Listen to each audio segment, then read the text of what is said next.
Silence of the Lambs for me was an extremely good movie. It was well put together, and I thought the way it played out was smart and different from other movies. The other movies were like very predictable in my opinion, while this one was not at all. Two scenes that really caught my attention. For me, these scenes like really had everything. The first one was where Hannibal escapes from his private prison cell when he's while he's in transition from Tennessee to Baltimore, I believe. That one was creepy but extremely smart at the same time.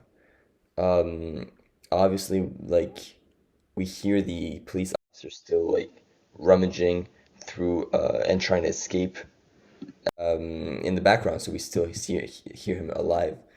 And so I thought for some reason that Hannibal had spared him, even though now I think about it, it's obviously like Hannibal was never gonna spare him. So when I saw him still alive, um, I thought it was like pretty normal that he was still alive, and so I did not think it was Hannibal that cut up his face, which by the way is extremely disturbing. That cut up his face and put it on top of him.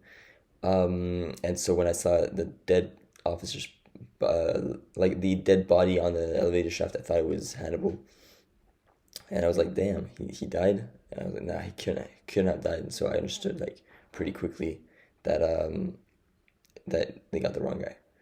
That Hannibal was the guy that they saved. I mean, saved. He was like very alive, but like that they took into the ambulance. So I thought that was smart because I was tricked, but obviously disturbing because like he cut up the face of an officer and put it on top of him. The other scene that I found fascinating for many different reasons was where Buffalo Bill meets Clarice Sterling for the first time. I think the fact that the FBI and Clarice Sterling ring the doorbell at their two different locations at the same time was pretty cool. It was definitely a good effect.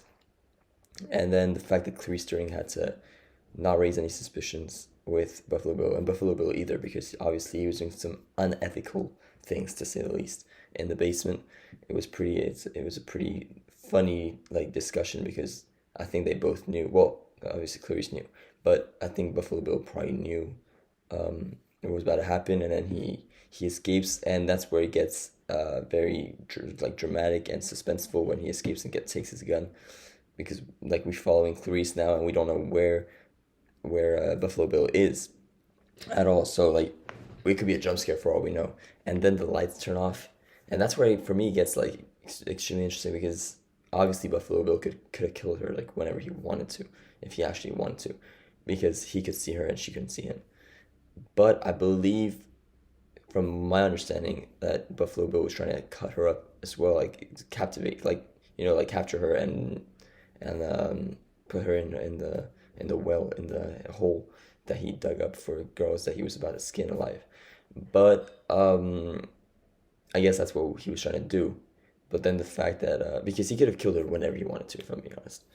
So that was very smart. I think that that scene was smartly played out and also extremely uh, like suspenseful, disturbing. Not that much. I mean, a little bit, but compared to the what we saw in the rest of the movie, not as much. But in the end, overall, this movie for me was the best one we watched so far this year.